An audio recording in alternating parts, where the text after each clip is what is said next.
uh, for them. And you'll note that there is not a significant amount of difference between as a $50,000 premium and let's click on, say, $200,000. You'll note that it was about $18 total. So it really is the choice of the client, what they feel comfortable with, and what they understand about where they're going in their current situation and where they're traveling to, what they intend to do. And some people just like, they may have other insurance and they just want this to add on, or this may be the primary insurance. But for the sake of this demonstration, we'll assume that the family believes they don't need anything more than $50,000 and they don't want any out-of-pocket expense. They don't want to have to incur anything should something happen. So you'll note here there's additional information. This is now personal for everybody traveling. And it's important that we convey that information because it will be built into all of the travel documents that we're going to generate here at the end. So we're going to create another family here, which we have talked all along. So we're going to have here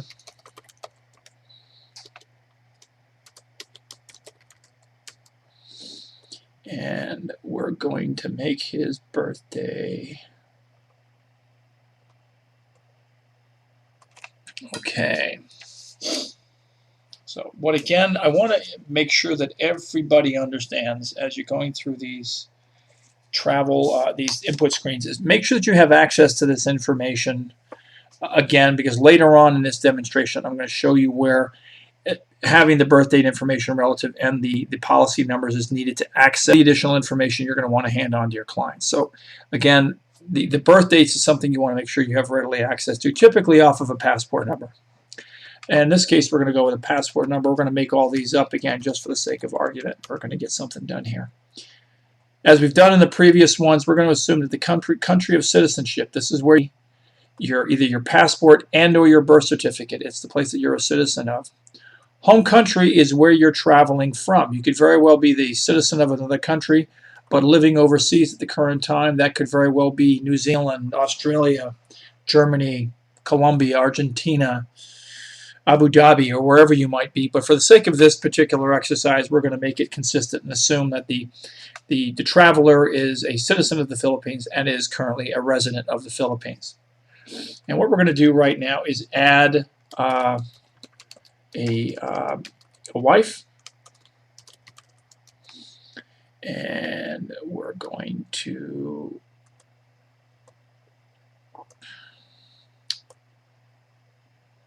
add her. Again, this is her her birthday. And again, keep this information handy and readily available. As you will see in the screen from now, it's important to have access to this information. Again, we'll just add some anecdotal passport information. Now we get down to our childs, and we've already indicated that this child is going to be under 10 years of age. So we have to recognize that we want to make sure that the first child is, in fact, a minor. So we're going to go with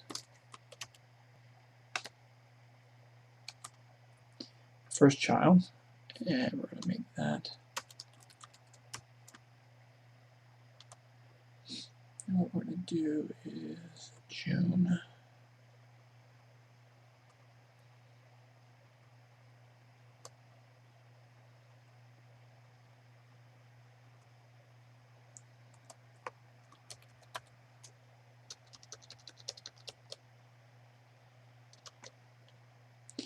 Now here's where we have a child who's over 10. So we've indicated that we have two children, a minor, and we want to reflect that this is accurate, this is true information. So we're now going to have an additional child here. So what we're going to do is add one this time around.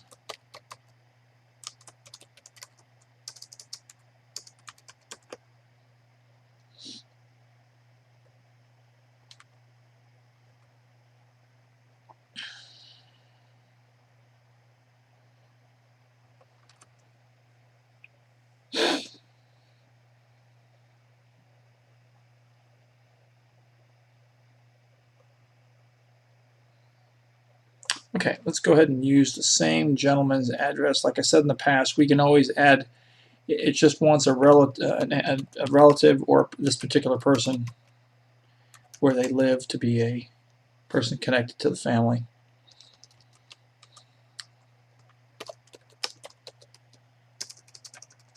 Let's use a different one just for argument's sake.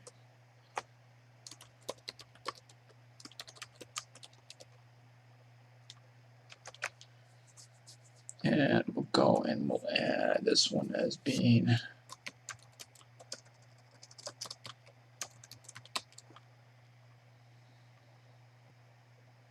already said this is going to be in the Philippines, so let's add it that way.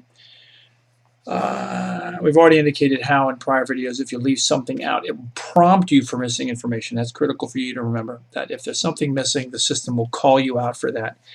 What I pointed out in the original part of this video was that the information that you put in here, namely the birth date or the passport, it can't correct that. So if that's wrong and it carries through this process and it winds up on the subsequent documents like the insurance card or the visa letter, that can't be corrected. So that has to be correct. It will correct you if there's missing information in these fields, but it can't correct information that you put in. So it's imperative that that be correct. So I would urge you to spend the necessary time, look things over, and make sure that it is correct. So again, we're going to put in here Anthony.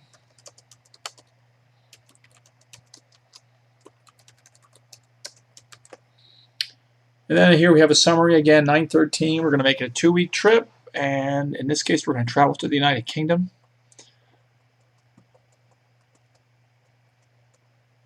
There we go. Now you'll see here that the United Kingdom is shown.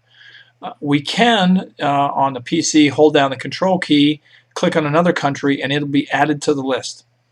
Okay, so that if there are more destinations, you need to point that out and include them in this particular state. Make sure that you do include all countries that this family intends to fly through or visit for any extended period of time, that you include those. In this particular case, what we're going to do is we're going to make the beneficiary the father. So the father of Anthony Ocampo will be the designated beneficiary in this case. So we're going to make that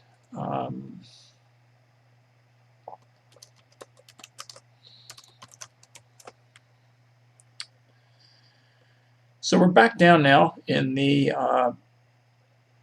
visa, the payment scheme. This is where we add the payment details for the policy. And then go ahead and convey the terms and conditions to the client.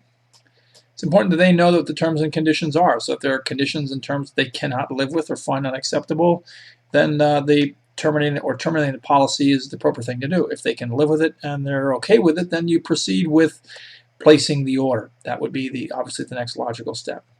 So what we're going to do is we're going to go add the billing information the way that we have in the prior videos. So it's all the same thing. And make sure that we've got all this correct. And as indicated before, no space dashes, no lines, just simply the card number in its entire totality. If you are going to have, if the card is sent to the same as the mailing address, you click that, that becomes automatically populated. But in this case, because it's a third-party card, that information has to be included, and which goes to tell you that people can buy insurance for other people as a third party, which we're demonstrating at this current time. Again, this needs to be accurate and it needs to be complete, or it will be prompted as being so, as not being complete.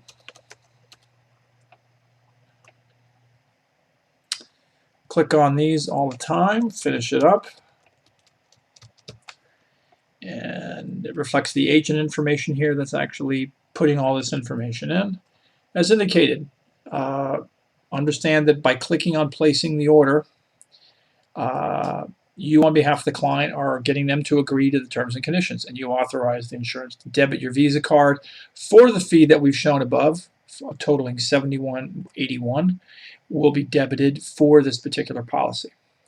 As indicated before, do not click on the place order more than once. Your system may be slow in processing the request. It may have something to do with your computer, your internet speed, your access, but clicking on it more than one time is likely to result in multiple charges. So we